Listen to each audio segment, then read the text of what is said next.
So welcome to the show, mate. There's a story I've told probably 50 people about you that you don't know about. Yes. Yeah, thanks for putting me on the spot. Yeah, it's pretty funny. So the first time we met was actually at a dad's group. I don't know if you remember that. I do, around the table at Yeah, Club. yeah. Yes. But the second time was here at Nick and Nora's. We were at a dinner. It was upstairs. And we were sitting pretty close together and we started talking cars. And, we go straight into what do you drive? What do you drive? Yes. And I think you had the M4 at the time. Yes, the Bullrush M4. That's right. Yep. Still got it? No, we sold it. We ripped all the stickers off it. And, someone got an absolute cracking deal on car sales. Yeah.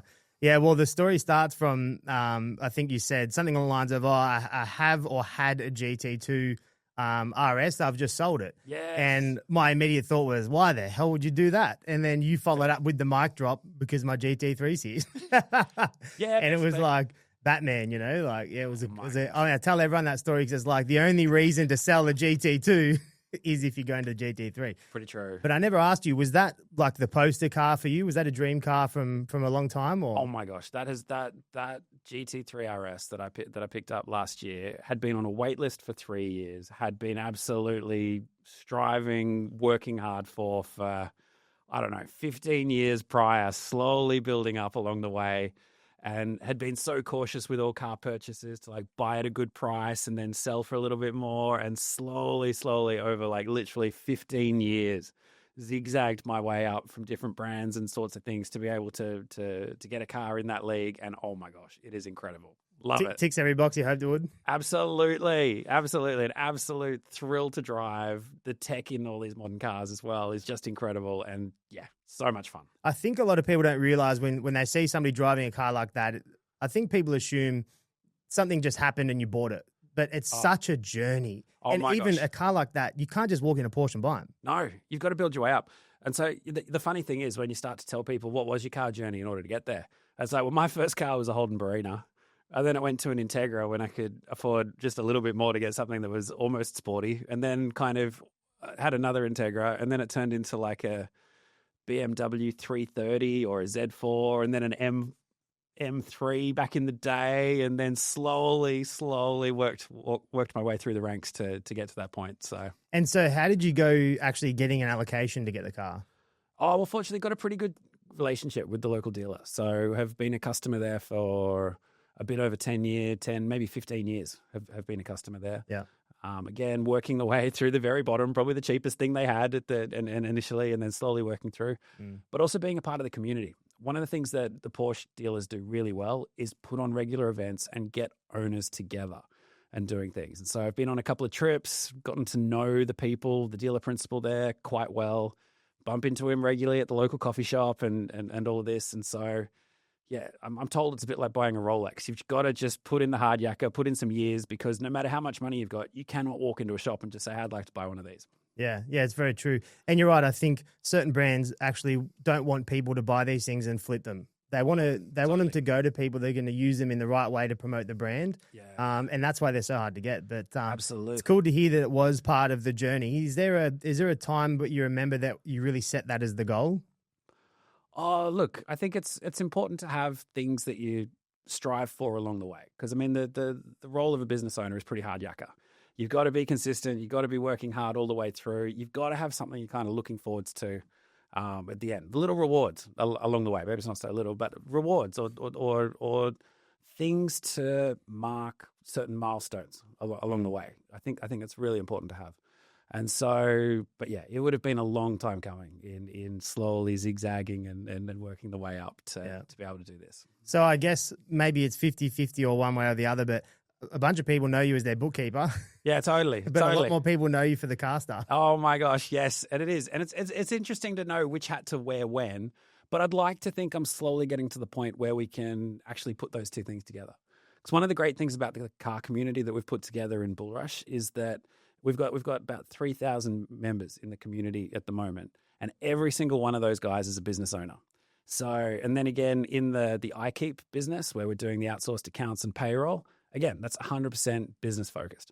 I have a personal passion to see small business owners succeed.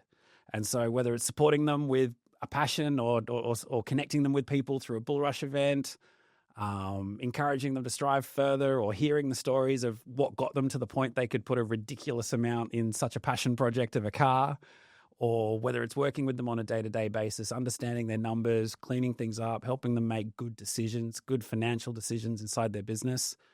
There's that common element, even though from a distance it looks like, oh, running car events, running a outsourced accounting, bookkeeping, payroll business. How they're related, What yeah, but they related? are. Small business. I've got such a passion for seeing small business owners succeed. Yeah. Well, I was hyping my wife up for me to join Bullrush last year, but my gearbox blew. Oh, no. And then I finally got that back together before Bullrush, so I thought there's still a chance, and then my motor blew. Oh my gosh. 700 kilometers later. You do need a valid driver's license as well. And I don't have a driver's license now for this year. That's the other problem, yeah. So when is the next one? Next one, which is our 10-year run, is on the 28th of October. Yeah, so, I thought it was close, yeah. Yeah. So I get my license back the week before, but I don't think the car's going to be done. So. Oh, no. Yeah. But if you're in Sydney, the start line will be down at the Star Casino. So 28th of October, you will see 50 supercars, all different colours, all lined up at Star. So we're headed from Sydney down to Melbourne. Airport shutdowns. We've got Phillip Island Racetrack and a whole bunch of other special events as we zigzag our way down there over 5 days. So if my motor manages to get back in the car, but I don't have a ticket to come with you, you might see me out in the street like a fanboy. Absolutely. Yeah, it's getting close, but you know what it's like anytime you've got a project car, you don't really know what you're going to need till you get into it. And, if, it's a Japanese car, so we're getting parts from all over the world, and it's been a bit of a nightmare. But I think I've got everything now. We just got to actually put it back together. Awesome. So iKeep's your business. Is that your first business? What was the journey there? Yeah, look, the journey was I originally started in KPMG, one of the big accounting firms globally. And that was straight out of school. Started in a cadetship. So finished year 12, and then as soon as year 12 was done, straight into work, and then did university at night. So... And a lot of people go, why the hell did you start in accounting? Of all the different and interesting things out there. And I guess when you're in school, you don't actually have much of a clue as to what jobs are or what's available or what's out there. And so I guess I initially got into accounting just because it was the language of business. And it's like, if I can learn accounting, I can then probably get into any industry that I like. I'll be able to understand how to read business. So, and look, starting a career in KPMG, any big firm, is brilliant for teaching you process, procedure, and just discipline. Getting things done, solid work ethic, and working hard. I was actually saying to Calvin, the other day on his podcast, yes, I think this leap to become an entrepreneur is exciting, but there's huge value in being in a big business like that. Because the things you learn, the processes, the procedures, the skill sets, you're not doing it on your own money, and you're learning from people that have already made a bunch of mistakes. Absolutely. And that entrepreneurship is so vital, I think, to the success of a small business when you do finally get started. Totally. So what took you from being in that business? What was the next step? Yeah, so look, was in that business, got through university, got qualified as an accountant. And then at that point in time, there's this fork in the road. And it's like, I can see what the future looks like if you're someone who just stays in here. And there were plenty of people who've had a good life and a good career working their way up in the business from the ground all the way through to partner level, office by the window and all this sort of thing. Some time overseas, and then you come back in a senior spot, kind of cruise through and that. And I guess there was a feeling inside where I wanted to build something for myself. And it's like, I just want to roll the dice. I want to see what would happen if I gave something a go. Rather than fueling this enormous machine, what would happen if I gave something a go for myself? And so, yeah, got qualified, did my time. And then I think I started there about 2007, handed in the resignation. And it was time to start doing something. And I mean, figuring out what to do for the first business, I guess, doing accounting services, not wildly different. But I drew on the things I was strong at, preparing financials, making sure it's good, solid process, making sure there's numbers that made sense, but getting them out on a more timely basis. And so we're talking about the era before there was bank feeds in Xero and all these sort of things that speed things up. But it's like, as an auditor in KPMG, you're turning up to a business 3 months after the end of the year. You might see some stuff that you could give them some suggestions on. And by the time you're there 3 months later, they're like, yep, found that problem, solved it, old news. And you're just like, oh, didn't feel so valuable, particularly for me at the level I was at, not overly senior by that stage. And so to be able to go into a small business, help them, and the goal has always been to try and get real-time financial insights. I've always wanted to be just like the Fitbit for the business. Let's hide all the peripheral information, focus on the key numbers that matter inside your business, and let's get them as close to live as we can get them, and let's make sure you can make great decisions off the numbers that we show you. So I think it's really important what you said there, and I'm terrible at that, just so you know. Right. Our books are always a nightmare, and it's funny because just the other day our bookkeeper called me and said, Rick, this is a conversation as mates, but trust me, just get ahead of this stuff, because you're right. The decisions we're making on our P&Ls are usually a month old, let's say. Yeah. But by then, something might have tailed out of control in a month, especially if you're a big enough business. So totally. I think it's underestimated the value of getting your books up to date. And I think a lot of small businesses probably underestimate that because it's another expense. Yep. And it's another thing you've got to spend time on. You've got to communicate it. You're going to get asked, hey, what was this spend for? Where should this go? And it's easy to go, oh, just leave it till BAS. Yeah, totally. But equally, I'm pretty sure you would agree with this, but I'm keen to see where it goes. If you were to ask any business owner what the toughest part of their business is, I hear cash flow all the time. Yeah, it's like, if I could figure out cash flow. I often say if your turnover is like the heart of the business, yes, cash flow is the blood. Yes. And you can cut off a limb and lose your blood, and the heart was fine. Yeah.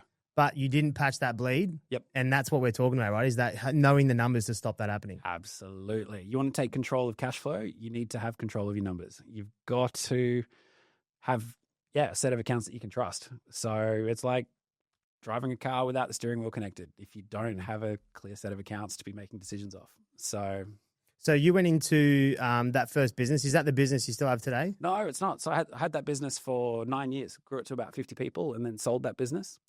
And then after I sold that, I did a little bit of contract work, like virtual CFO. Even looked at doing some, I saw the rocket fuel book. I did the EOS training, actually. Oh, good. And such a brilliant group of people in the EOS world. And so learned, I trained for a bit to be an EOS trainer. To be an implementer? To be an implementer, because I thought the system was so good. But I actually stopped doing that because there was still this concept of time for money. And it's like, if there's always going to be a trade of time for money, there's always going to be a cap. And it's like, you never truly be free. And so that's where I decided, it's like, you know what? I still have this passion for helping small businesses. And how can I best help small businesses be the best they can be? It's like, look, I know accounts. I know how to read some numbers. And I've now got the story of the absolute bookends of a business. Started something from home, grew it to a reasonable size, sold it. All those negotiations, all those emotions, the roller coaster up and down of great months, terrible months, and everything else in between. I've been on that journey. So it's like I can look a business owner in the eye and say, hey, I've done this. Let me show you how I got through this or some of the tips that I learned along the way and help you with your business. So yes, the foundation is bookkeeping and payroll and staying on top of your numbers on a regular basis. But we can have such a meaningful chat with business owners because we can look them eye to eye and say, hey, we have been on the journey that you're on. Let us help you show you the way.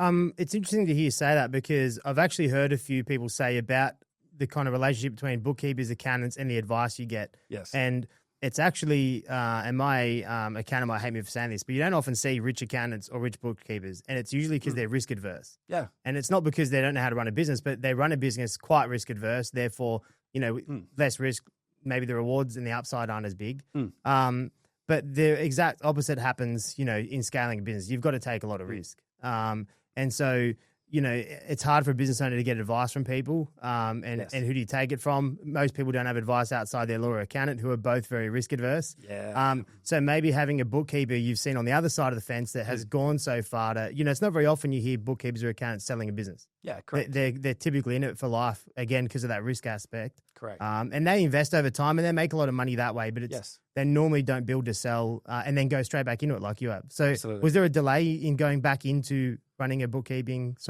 business service? Was there a delay to doing it? There was zero delay in knowing I would start another business. There was definitely a delay in figuring out what that business would be.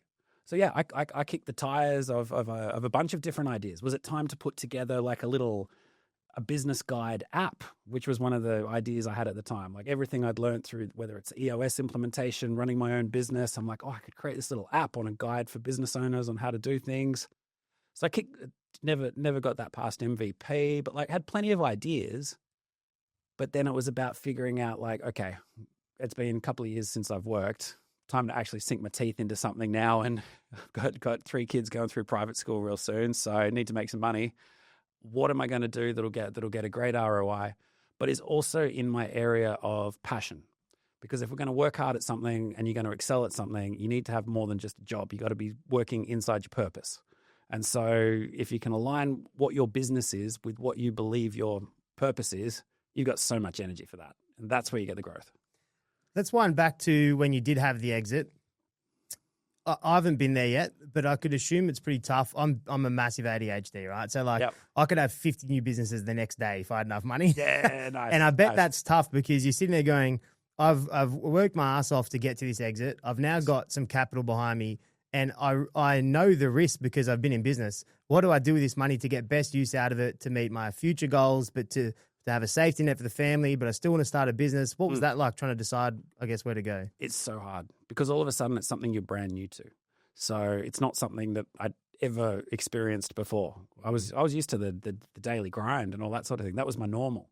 And so, yeah, in all honesty, made some silly choices in investments that maybe through greed, investing in some things that were early on that were just going to go to the moon or whatever. Or Bitcoin. Yes, damn it. I should have bought some other things that didn't go as good as Bitcoin. Yeah, good, yeah. And whatever else. And yeah, I mean, learned some interesting lessons, but nobody prepares you for, I guess, the shift that is in just a totally different routine that you're in and a totally different setup of what life is, to do that sensibly.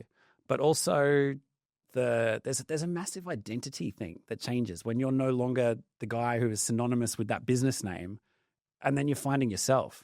And I've spoken with plenty of business owners that have gone through their first exit, and then all of a sudden, like it's taken a whole year in order for them to re-find themselves, and just establish themselves as their own brand and their own identity, and not, oh, this is such and such who is this business. And so that's a topic that I think is not talked about enough, because a lot of people go, oh, I got an exit, he's got plenty in the bank, he'll be fine. Very few people realize there is actually a whole identity piece that comes in too in this. So, but that was interesting to navigate. But it's a shift in routine as well, right? Because if, let's say you've been in a certain office for a period of time, it's all the same aspects of when you change jobs, let's say, but it's kind of like more like a divorce because you're just so emotionally attached as a founder, as an owner. And I think, you get these flashbacks of the hard times. They bring up the emotions, and you're kind of thinking, was it all worth it? Did I make the right choices? And now you're here at the end of the road going, do I do that all over again? Totally. Do I just, do I go in and make smart property investments and not run a business? But I think if you're somebody who learnt to enjoy the chaos of running a business, it'd be very hard to find that adrenaline rush again. It's no different to an athlete. An athlete's training in the dark. And it's all worth it when they have that moment on the field when they win their game. And I think it's similar in business. You hustle away in the background and you win that client and everyone's yahooing and high-fiving or whatever the goal of the business is. And then it's like retiring from that sport. You've lost it and it's like, what do I do now? Because there's good adrenaline in that. Like it is still like it's almost like the modern age version of hunting. Like you've got your plan, you're out there hunting for work, hunting for a client or setting goals. And I mean, the excitement and the energy behind that is somewhat addictive. And it is hard to replicate otherwise. I'm interested to hear your thoughts on this. So I often say, people say to me, is it hard running a business? And mostly people that haven't run a business, and it's a question they're asking themselves because they're thinking about taking that leap. And my response always is, hard depends on the outcome you're measuring because hard is like going to a job you hate for the rest of your life as well, or struggling to pay bills or wishing you could provide a better life for your wife and kids. That's really hard too. So running a business is hard, but you're choosing your hard and you may not get the upside. So the hard in some people's eyes might not be worth it, but there's a much higher chance, I think, in that hard, not actually being hard because of the things that come with it. Like two things that makes me think of. Is like, yes, running a business is hard. It's also not for everybody. So there's certain personality types that are actually cut out to run a business. The second avenue it makes me think of, it's exactly how I describe my kids. Yes, it's hard, but it is 110% worth it. So, because I've got the personality type that can handle a little bit of risk, loves the work hard aspect, loves taking responsibility for things. And so, yes, it is hard, but yes, it is 100% worth it. I think as well, you've got to really convince yourself of where this can go. Yeah. You know, if you don't have the mindset of, you know, that almost the daydreaming of what life will be like when we reach the goal, it's really, you've got to sell yourself on that every day. And, You do. you know, it's like picturing that dream car, right? My first dream car was my GDR. And I used to eat dinner at my job at the front of the Nissan dealership. I used to drive around for work, and I'd stop at the Nissan dealership every night and eat there looking at the car. And I love that. Picture the steering wheel. And then one day when I bought it, it was like, well, that was the vision coming to life. And I think if you can get a taste of that early on, it makes you realize, okay, that's what this is. And if I just keep going, I'll keep getting more of that. Yeah. And it really does change your life. And especially when you have kids and a wife, you know, I think for men, there's always that internal wanting to provide, that guilt if you're not feeling like you're providing. Yeah. And usually that's around financials. Yeah, totally. It's not usually around other things. So, you know, but being in a small business is hard. We all know that. There's no easy business. No. But part of that, like you said, is understanding the numbers well, because as you grow, shooting from the hip, you know, it gets you so far, and you might make a lot of good choices, but it's no different to I see it as like the coach versus the captain. The captain's on the field, he's got to make the quick decisions because he hasn't got all the information in front of him. Yeah. And that's how you normally start a business. Yes. But at some point, you've got to become the coach who's sitting there with all the playbooks, knowing what the other team are thinking, looking at the clock, understanding the decisions. And I think that's the change most people don't make. I describe this exact same phenomenon.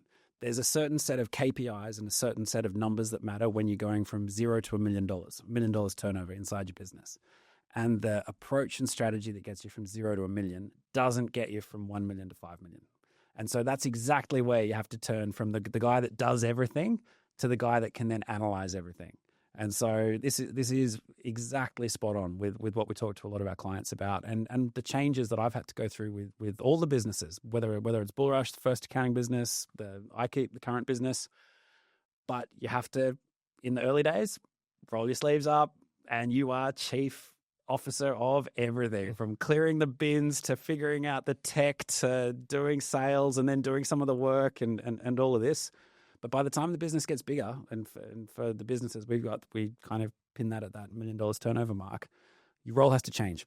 You can't be tied down in the things that are not your core ability.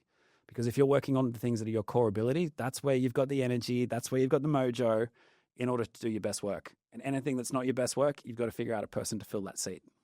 Yeah, I think it comes back to the 80-20 rule, right? You've got to really decide what the 20% is and spend more of your time on that, because the 80% you're getting bogged down in. And I'm terrible for it as well, because I'm a bit of a perfectionist. I think most people are that start a business. Totally. Especially when you're so emotionally attached to it. As you start letting those things go to employees or maybe to business partners you bring on, it's kind of like, oh, they're going to do it my way. But you do have to let go. And they won't do it your way, which is the frustrating thing that you've got to learn. But if you're going to delegate, then all of a sudden you figure out, well, how am I going to pass on this information effectively? And that's where, like, I guess inside the businesses, we're using things like videos, online training modules, and all these sort of things that we've developed to make sure that my way, or it ends up being our way, because sometimes they have a really good feedback that's better than my way. And so our way is the way that the whole business does it. And so, but you've got to figure out how to communicate that clearly, because we've got team members in Sydney and we've got team members overseas. And so being able to communicate one vision, one way of doing things to a global team becomes so important if you want to scale.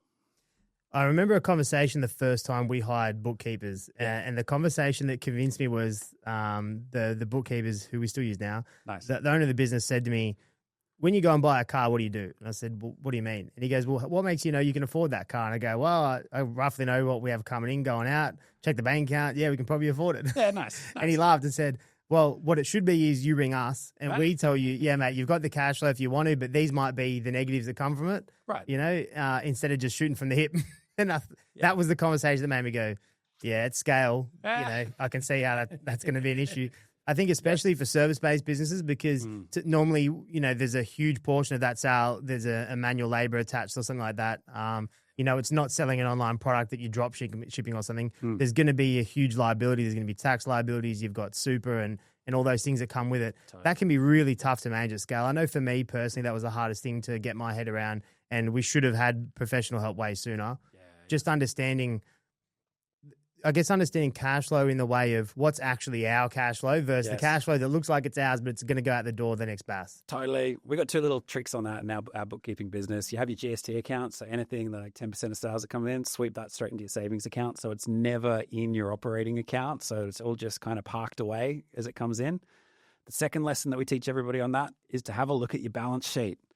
The balance sheet is an absolute hidden gem of the financial world that most business owners just look over. And so in our very simple terms, we describe the profit and loss as a history lesson. It's everything that has happened up until this point. But if you want to see the crystal ball of the future, that's sitting on your balance sheet. The cash you got to deal with whatever comes up tomorrow, the receivables, whatever bills are going to be landing in your bank account, whatever other assets you've got. But it also includes the good old GST account that you got to send off to the ATO, the PAYG you've withheld from wages, and any other loans or bits and pieces that you've got inside your business. If you want to know what tomorrow looks like in any business, pull up the balance sheet first. That'll give you the best picture. Again, that comes back to the information being right, though, and I think we see a lot of small businesses. I know I've been in this position and a lot of my friends as well. When you do add things that should be hitting that sheet, like a car or whatever, or you win a job, but there's a lot of GST and payroll tax and things attached. Yeah. If they're not all up to date, then you really don't know. It's one of those things you can't half-ass, right? You've got to really go, this is going to be 100%, like you said before, as close to live as possible. Yes. Or the information is really not that useful, is it? Absolutely not. No. Yeah. If it's not up to date, all you're doing is to do a tax return at the end of the year. So find the most cheap. If you're not going to do it properly, find the cheap and cheerful way to just put it through. Yeah. But if you find the cheap and cheerful way to get it through, you're not going to find out what government incentives, grants, or what tax structure might be most effective for you if you can't actually give your accountant good information to make a decision on. So it'll cost you more than just what it costs to get the work done. So running a bookkeeping business, are you bookkeeping and accounting or? No, we're purely operating under a BAS agent license, bookkeeping and payroll. Yeah. So for you to scale your business, you need people as well, right? So at the end of the day, there's a labor, a component attached to your business as well. Historically, we've always needed people. We are kicking the tires of AI and testing all sorts of AI agents and all sorts of things. So I don't see us ever reducing the number of people in our workforce. So nobody should be scared of their job. But I see our people being massively empowered by the technology that's coming out at the moment. I think that's the mind shift employees should see as well, because you're right, there is this fear of it's going to take my job, but that's actually not the case, because everybody's trying to grow their business. And the real truth is, if you're already on board, you're probably there for the right reasons. Yeah. People want you there. Exactly. But most businesses don't want to scale people unnecessarily. But in Australia specifically, I think we have a shortage in most skilled jobs. Yeah. So it's not like someone's missing out for the job. We're normally filling that gap that there's no one to put in anyway. Exactly. And we're using technology. Everybody's a bit, worn thin and all this. Yeah. So, it really does support. Yeah. It's an exciting time ahead, because it's interesting to see what's possible with technology. Because this conversation 6 months ago, even 9 months ago, I'd say, it's not there yet. But some of these things we're seeing in AI, where like you plug in one of these AI bots and like the mouse moves on your screen and does what a regular worker would do once you've put all the logic in there, they go here and then they copy it to here and then they enter this in, and these things can do it. When you train it, you're like, oh my gosh, stuff's about to change. Yeah. And interestingly, we're really at the start of those kinds of AIs, the putting a question in ChatGPT was the old stuff now. Yes. Now it can do tasks for you. But imagine in 12 months from now or 2 years from now or 10 years from now. Yeah. You were saying back when you started as a bookkeeper, there was no zero. Nothing was automated. Imagine in another 10 or 15 years from now with AI. Oh my gosh. Even the comparison between starting the first business and starting the second business. Starting the first business, had to buy a server, all these such expensive equipment to just run the programs. Yeah. To now, second business, all you had to buy was the machines. The machines didn't even have to cost more than like $1,000, because everything's in the cloud. Everything's online. Obviously brings its own set of challenges. So we've had to invest really heavily in cybersecurity with the amount of confidential information that the business holds. But you've just got to know what to navigate. Yeah, I think cybersecurity, that's in my field at the moment. We do managed IT and cyber, and but we do physical security as well. So we've got a pretty weird picture of how the world's going. But I think it's very underrated, cybersecurity now, because people think, I don't have anything valuable. We hear the same thing about physical security. I don't have anything valuable. And it's like, you have all your customer stuff. Yeah. And so if you're anybody who holds that kind of information, because at the end of the day, a bookkeeper probably, but definitely an accountant and a lawyer, they're going to have not just your name and your details. They're going to have probably your tax returns, copies of your IDs, all the things that are the perfect recipe for identity theft. Absolutely. But in Australia, I think we have this culture of, we don't really have anything that valuable, but they are the people that are the target because you're so much easier to get through to, especially as a small business. Totally. Yeah. And look, by the time you've got a tax file number, someone's address, the last couple of pay slips and all this, you can apply for a loan with all those sort of things and create all sorts of trouble. So yeah, it's scary. Very. So winding back to the business you're in now still, is there a future goal to sell that, or you think this might be the business that takes you through to when you're ready to move on to just investing? Or it's got a long way to go yet. The truth answer today is not exactly sure how far it's got to go, but it's got a long way yet to go, and I'm really excited about the future. Like it's got to be at least double what it is now. But I'm actually really excited for what we can leverage with technology to help even more business owners on their journey. So, and like like any good business, you've got to kind of roll with the punches on what happens. So there might be one version of the future where we're helping businesses implement AI bots in their financials and understanding their numbers or alerts or something like that. So whilst today it's very much recording the transactions that take place, maybe it'll morph into something that's helping businesses navigate tech automation in admin in their business or something. So I guess the exciting part is we've got to make sure we do our core business really, really well, better than anyone else, quality, efficiency, all of that. But you've also got to keep one eye on what's the future got. And so that's where as a business owner, you've got to be reading regularly. You've got to be looking around. What are other businesses doing in this space? What are the programs that we're using? What's Xero doing? What's QuickBooks doing? What's MYOB doing in this space? Who's looking strongest in it? Who's actually investing in meaningful ways in AI in this space? Looking at programs like Receipt Bank or even OFX and what they're trying to get done in this space, and then figuring out, okay, that's what all these businesses are doing. What should we be doing in order to plug into that appropriately? Yeah, well, you need a unique value prop like any business, right? Exactly. And so how have you found that you're a service-based business, right? And typically service-based industries suffer from a race to the bottom. There's always somebody cheaper. And at some point you've got to draw the line and go, we're just worth this and here's why. And, there's plenty of bookkeepers. Like for me, there's plenty of security companies. How have you found that just coming up with a unique offer and bringing new clients in? I think we're very clear on where we are. Like we operate very closely with a lot of the mid-tier accounting firms.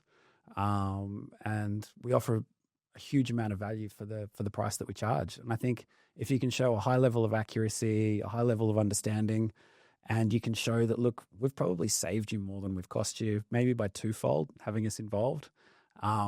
It's a very easy conversation when you can show the value you bring. And so if you don't mind me getting a bit more into how you get leads in your business, because I know it's a tough thing for everyone. I'd categorize it probably in three ways. I'd say there's the cold lead, right? That can come from anything as far as Google Ads or cold calling, whatever. But there's two categories that get lumped together that I like to try and separate, which everyone says referrals. But to me, there's two types of referrals. There's referrals that come from customers or people that have used you before, but then there's networking referrals. Like you've said, accountants or lawyers, they might refer people. Where do you see most of the leads coming from in your business?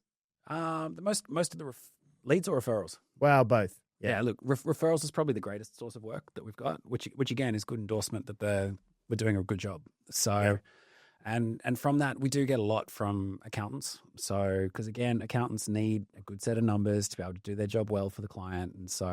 And no one wants the accountant's bill to go up because they've got to be cleaning things, fixing numbers before they even get started. So we do get a lot of work through accounting firms, and we do get a lot of work through the small business clients that we work with. It's like small business owners tend to know a whole lot of other small business owners. And then if it's like guys like you and me that love the cars and you're chatting with other guys on the weekend and they're like, oh, absolute headache this week. Bookkeeper did this, that, or the other. And then someone goes, oh, I never have that problem. I use these guys. Just the referrals through clients, just having casual chats with other mates that are business owners is a really good source of new work for us as well. Yeah, it's funny because I think most business owners, or most that I speak to anyway, are getting very confused online with, you're not going to grow your business unless you've got this Google Ads guru in the background running ads, or spending all this money on LinkedIn ads, or, social media. Even if they're natural posting, you're being charged to film it and produce it and all this stuff. Yeah. But everyone I speak to who's in a great business still comes back to networking and referrals. It's not, oh, I spent all this time figuring out the Google Ads algorithm. It's totally. Just, hey, we go back to basics. I agree with it. Look, I think there's like anything, there's an easy way and a hard way to get things done. You could probably throw a whole lot of money and a whole lot of things and try and get your Google Ads and all that at the top. And I think it's important to have a presence on social media. I think it's important to look alive so people can, who might have heard you from a distance or a second or third hand, can kind of find you easily enough and kind of have a look around. Do I like the guy? Does he seem genuine? Does it seem like he knows what he's talking about in this field? Could I trust them? Particularly now, because we see so many competitors come up that are not even Australian-based businesses, and they're trying to fish around for work and not telling people things are getting sent offshore and all of this. People are looking for trust, particularly in this era of AI, because people don't know what's real and what's fake. So I think that's why even sessions like this, where you can just have an honest conversation, a good open chat, people can figure out, who are you? What are you about? What drives you? And that sort of thing is absolute gold. So it relates directly back to networking and marketing. People want to do business with people. I still believe in that. And so if you can be, the thing that people talk about, or that available for people that can find you, that's the best thing you can do.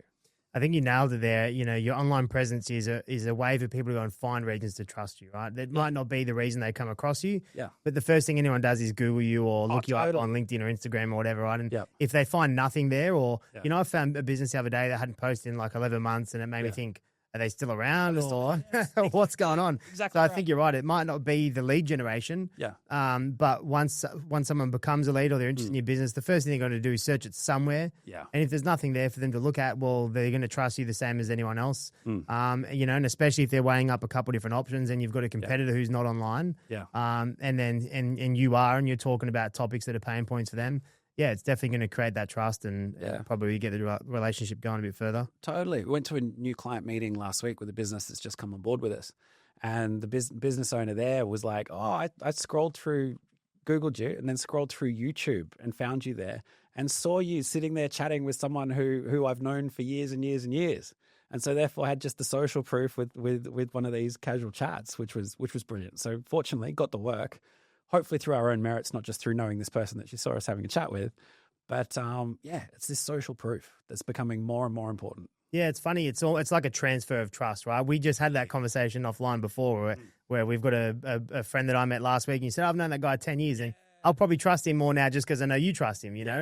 And you can transfer that in your business as well, right? Especially if you've got someone trusts, like their lawyer or their accountant or their insurance company or someone that they believe that says, look, this is the guy we use, or this, you know, I know many people that use this, or this is who we refer to.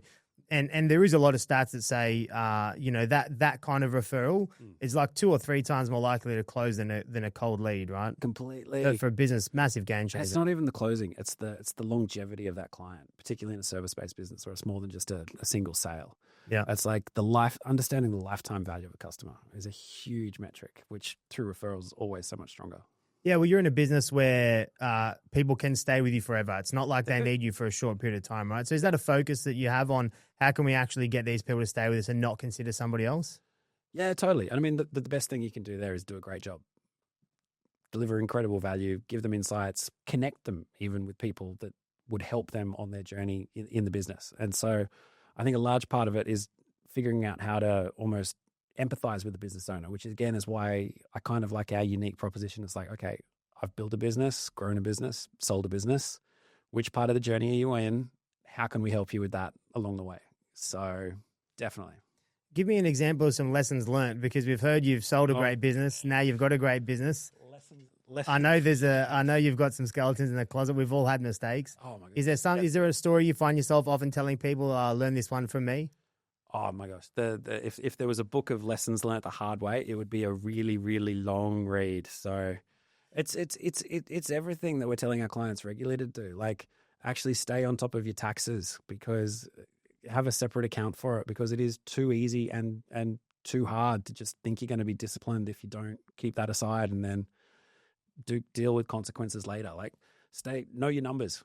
I think the cash problem is when you're scaling, you know, in a service-based business especially, you win a contract, but their payment terms might be 30, 60, 90 days. Yeah. We all know the story, right? You got to pay staff sooner. You dip into that bank account to make that.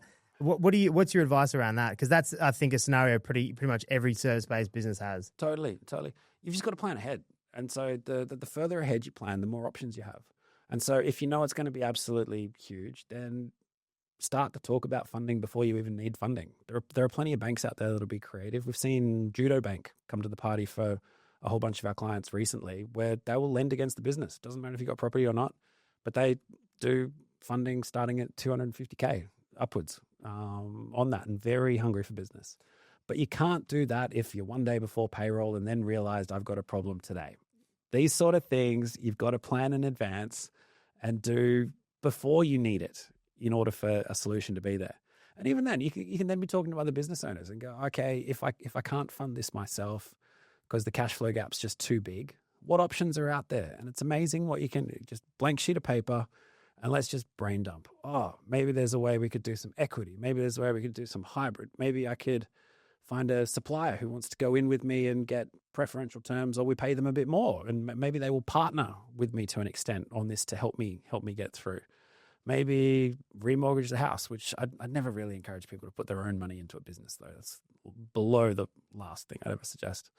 But like, come up with 10 different ways you could come up with the money, and you can't do that the day you need it, but you could do it a couple of months before and come up with something that's affordable that you could pursue.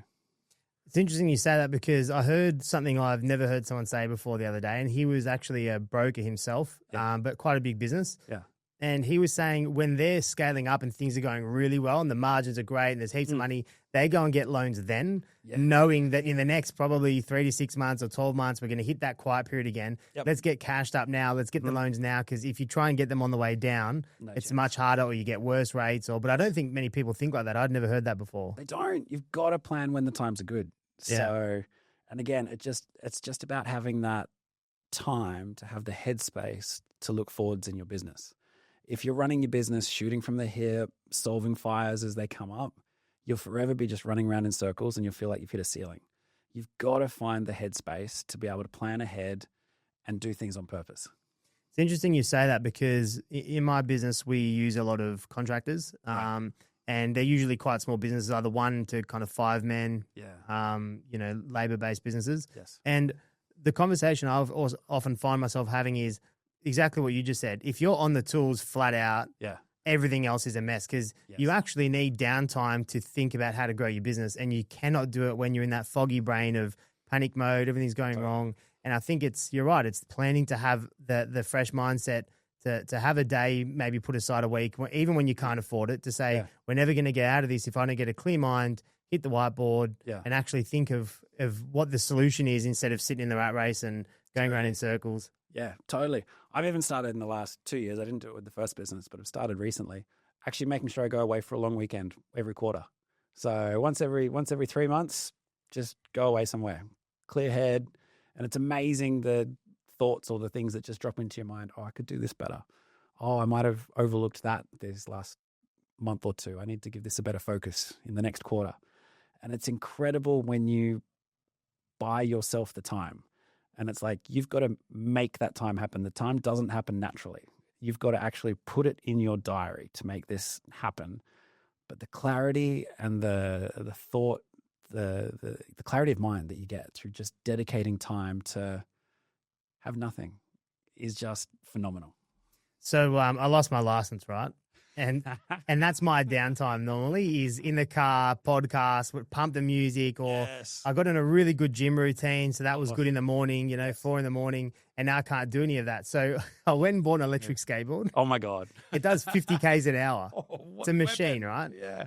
But it's given me back that clear mindset thing, because I skateboard into the office now. Awesome. It's about 25 minutes. How are your elbows? You got any grazes? Okay, yeah. So since you've asked, week 1, I lasted 5 business days before I was in hospital for 8 hours. No, wow. It's not actually the skateboard's fault. I rolled off the side standing at the traffic lights, like you roll your ankle off a gutter, but did it really bad. So that aside, you've just got to find every little reason you can to give yourself a break or a little hobby, or I started smoking cigars for the same reason. If I'm going to work all night on trying to reconcile 1,000 lines, I might as well have a cigar and some good music and try and make the best of a worse situation. Yes. and maybe you find ways to do it when you're not doing any work. But even for me on the skateboard, it's this, the weather's coming good. It's fresh air, podcasting, no one to talk to. Because of course my wife could come and pick me up, but then you're talking about all kinds of things. How your daughter is for the day. She's sick. There was a problem with daycare, whatever. You don't get that alone time. Yeah. And they do say the commute is actually a really good time to consolidate and make sure that there is a very clear delineation between keeping work at work and home time. And that's something I'm actually a really big fan of too. And I didn't do well enough in my original business. But now 5 o'clock comes, I don't check an email until 9 o'clock the following day.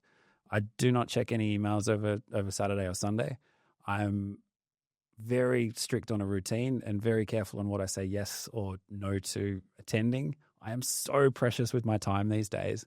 But I also gym every morning, Monday to Friday, so that you're starting with the blood pumping, clearest possible head, in the absolute right headspace.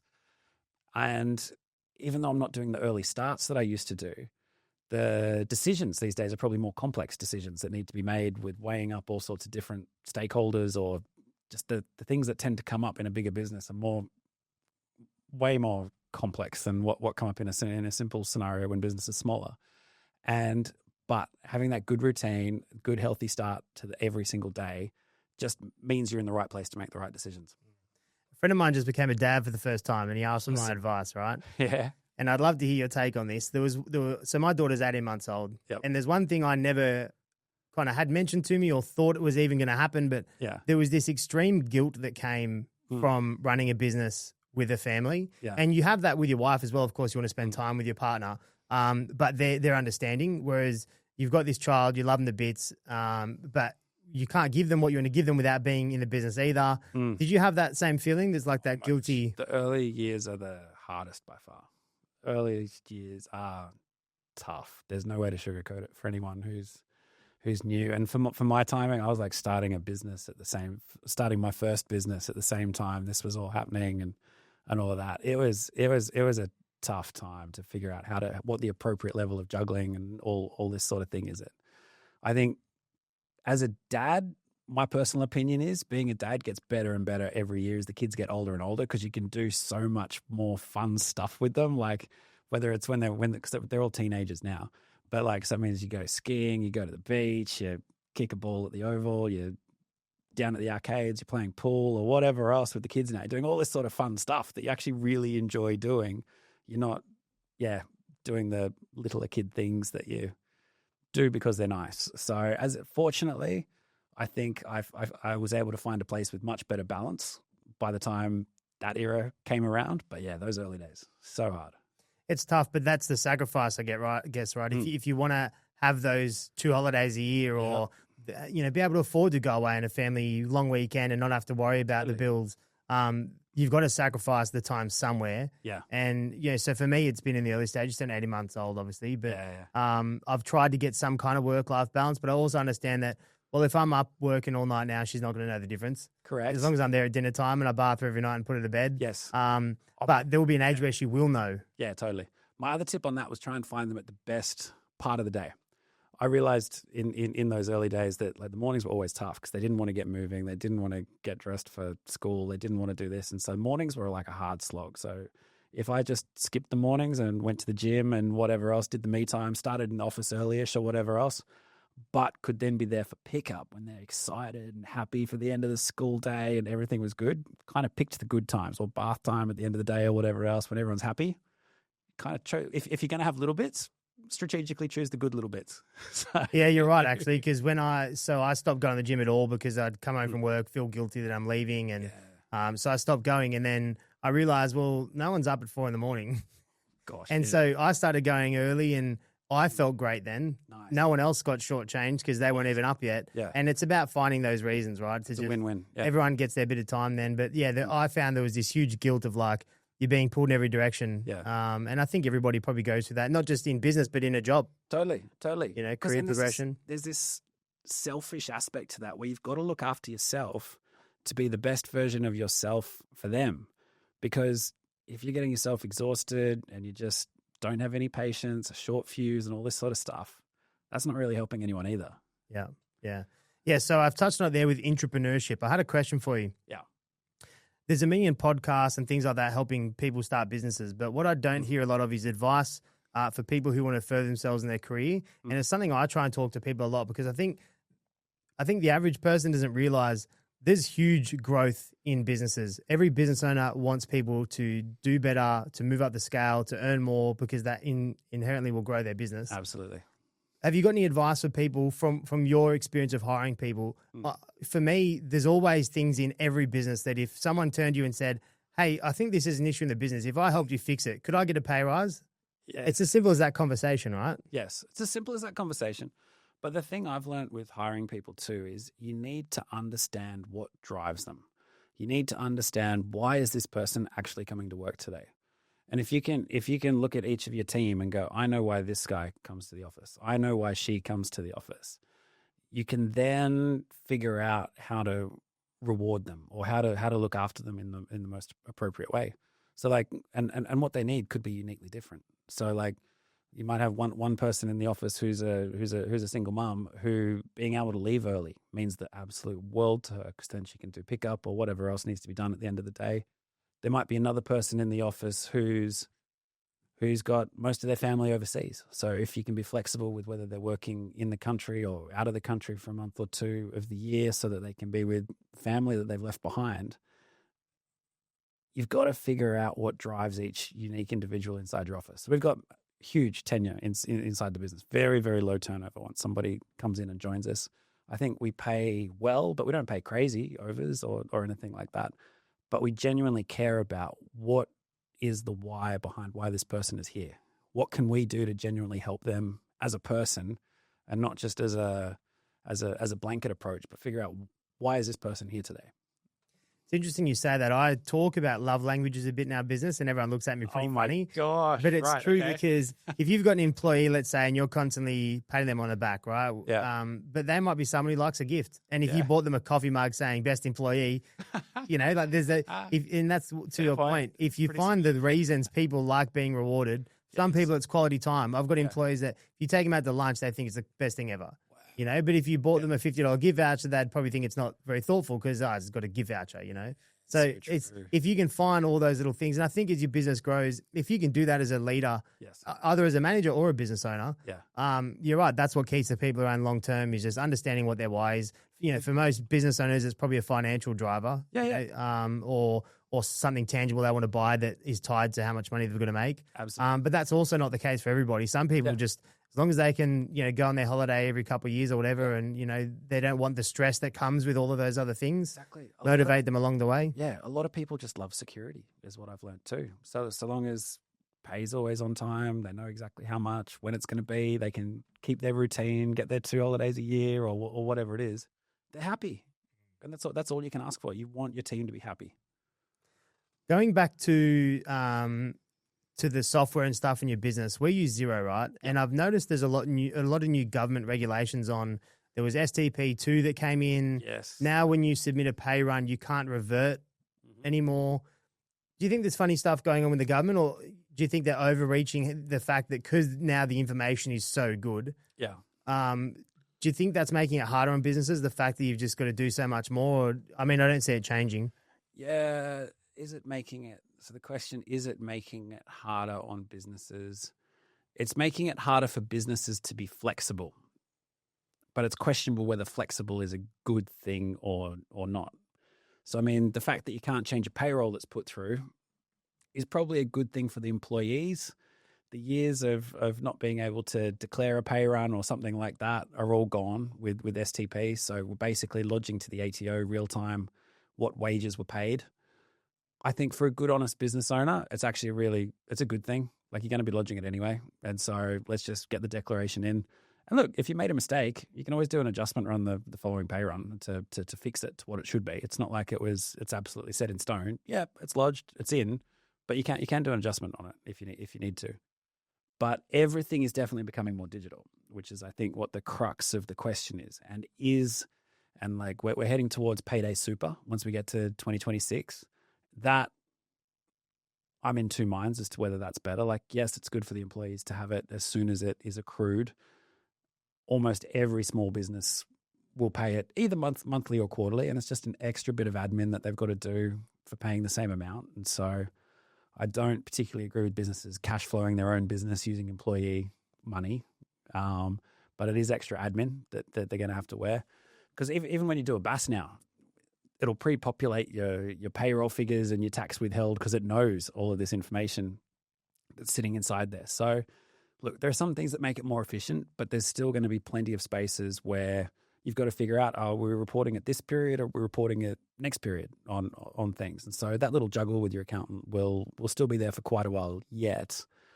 But I think overall it's a good idea for compliance, and the 99% of businesses that are trying to do the right thing won't feel any adverse effect on the digitization of all this information. Can you actually run a business on paper book still, or is it like not even possible? I'm sure people are doing it. Can you run it on paper? You can't do it with employees, because employees just by law have to go through STP, because that links to their MyGov, and their MyGov, so they can see on their MyGov app what their year-to-date earnings are. And so people sometimes use that for loan applications, rental applications, and all these sort of things. So that's why there's a little bit of rigidity around the STP side of things. Could you run it on paper if it was a very simple business and then you just gave your accountant your receipts at the end of the year? That'd be his problem to then lodge it. So might cost you. You could probably do a very small, very, very simple business. But yeah, it's not the main thing. Yeah, we've got I won't name him. Can't get him in trouble. We've got somebody we used to fix something in our business. And we were doing some reconciling the other day, and our bookkeeper said, "Oh, this guy's not registered for GST." And I'm like, "He should be." Oh my gosh. Okay. And then they're like, "Wasn't a small bill, I take it." Yeah, he's a mechanic. That won't get him in trouble. He's a mechanic, right? He's a mobile mechanic. And so like his receipts are all handwritten, and he's not registered for GST. And I'm like, but if you're just your own dude in a van, you know, like, yeah, you can probably get away with it for a bit. But again, it comes down to, you trying to scale your business, or you just, you're just trying to do your thing. Look, if you want to get by, guys like that, if they're just happy getting by, they will probably continue to get by like that. You know what? They're probably oblivious to AI or anything like that, or a lot of what we've chatted about today, whether it's culture, technology, and all of this. But you know what? If they're happy with sitting where they're at, yeah, good on them. Good on them. So, yeah. So take me into how Bullrush started. How did Bullrush start? It's a good question. And a few people ask that, because particularly in that time in between my businesses, they're like, "Oh my God, I can't believe you've got like the dream job running like a community of car events and all these sort of things." And it's like, well, it's kind of, we created something because it needed to be there.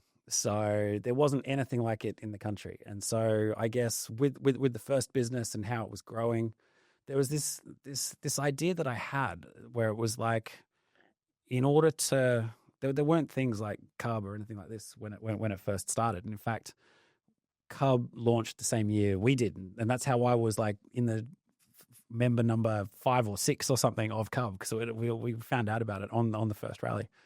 But something like this didn't exist. So one of the philosophies I had in the first business was like, I need to figure out where people several steps ahead of me are hanging out, so I can have conversations with people that are doing much better than I am, so that I can see ahead.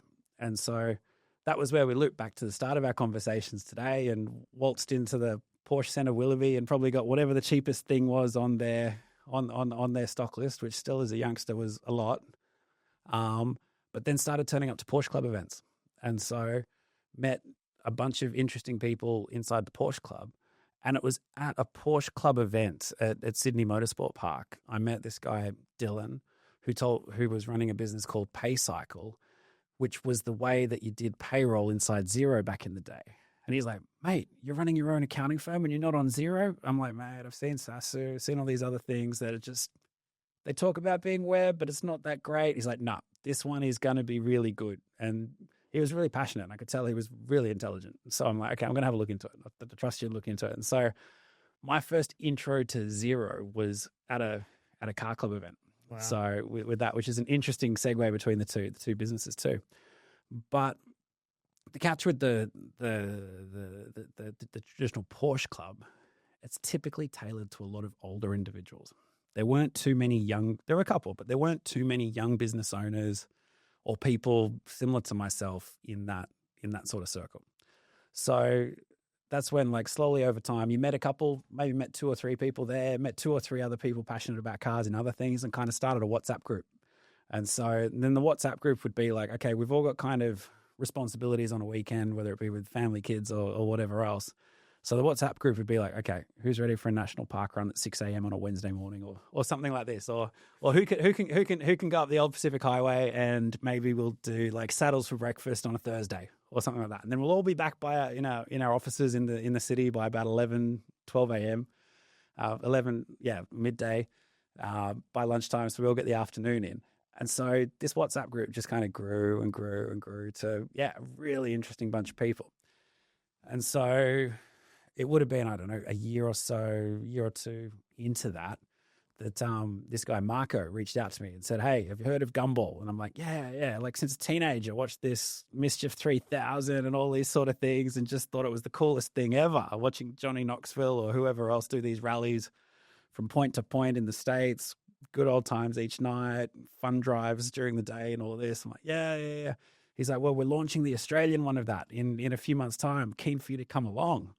So I'm like, okay, sounds pretty good. So I turned up to the first rally as a participant, and I was like, oh, okay, this is actually pretty good. And so after a really fun week of the first rally, I was like, hey, look, I've got a bunch of guys. We're thinking about formalizing a club and these sort of things.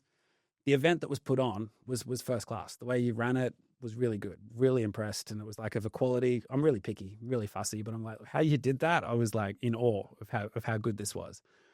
And I'm like, we should just do a partnership. I'll bring along 10, 20 people each year and all this sort of stuff. But then I'm keen on doing regular events, not just a once a year thing. And that was when it kind of twigged. It's like, actually, we could build quite a community doing something together. So whilst Marco did the first one, we then straight after that basically decided to do something together. And so that's how, I guess, his bravery of putting on a 5-day event with 5-star hotels, like it would have been so expensive to just believe in that. So was that Gumball that he did it as? No, so it went under the Bullrush banner. Oh, okay, so that was started out as Bullrush. Yeah, and it was a big run. It was kicked off in the Gold Coast and went all the way down to Melbourne. So It was a massive run.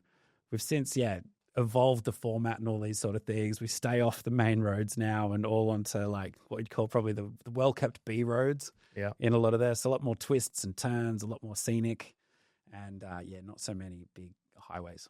Yeah, it's cool to see it evolve. I mean, you're right. Most of these things do start from just an idea amongst mates, and at some point it gets so big you got to formalize it. Totally. So what's the format now? Is it still just once a year, or? Yeah. So look, it's changing a fair bit next year, which we're excited to launch really soon.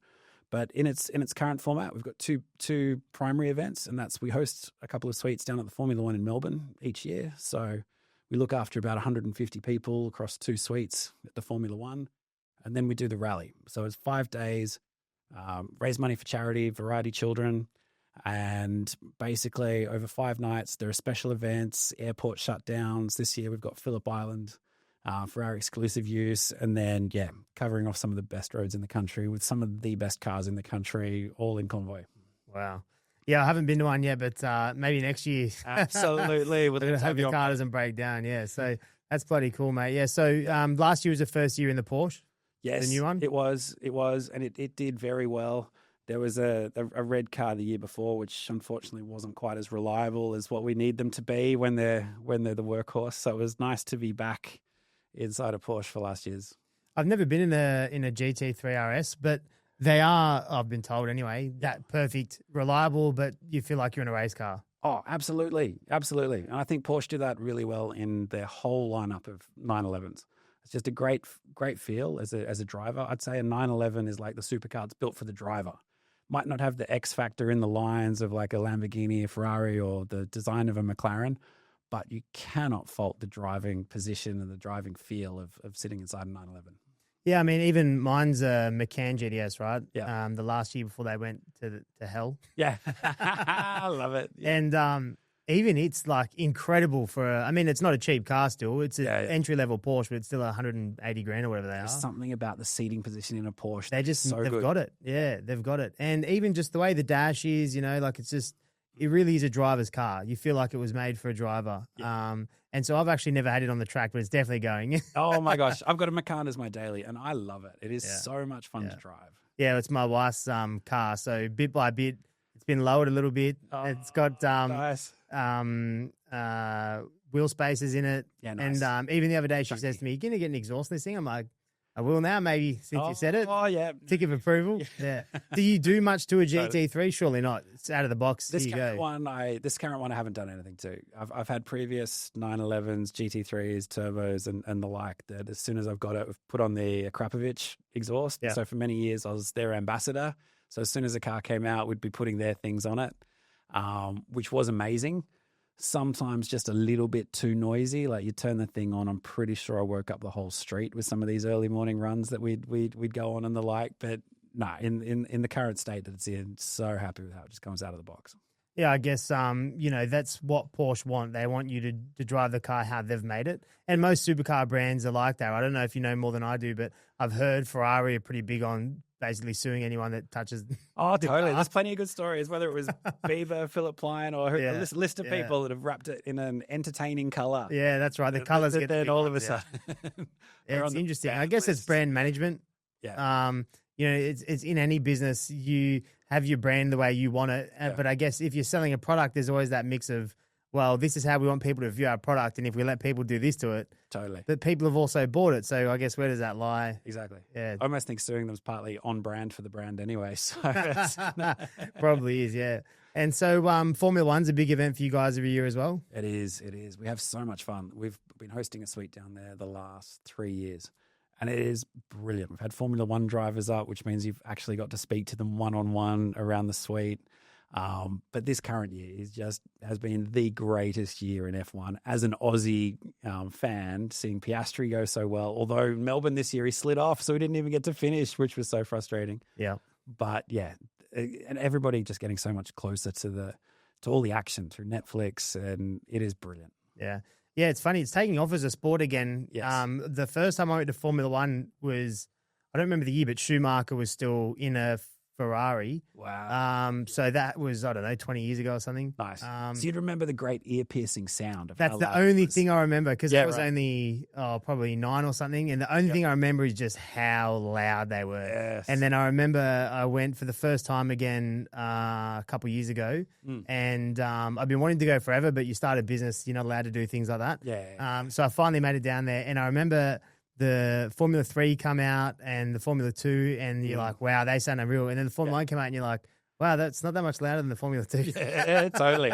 Or in Kinda some ruined it. instances, the Formula One is quieter than the supporting categories because of all of the rules and regs that they've got to adhere to. So they've dialed the sound up a little bit in the past couple of years, we've noticed, but it's not the ear-piercing sound that you'd be familiar with from 10 years ago. The Porsche Cup was pretty awesome to watch as well. Oh my gosh, Yeah. that has an awesome sound. Unreal. So, I've never been in a Porsche race car, but I'll tell you a funny story. My uncle, he's going to kill me for putting this public.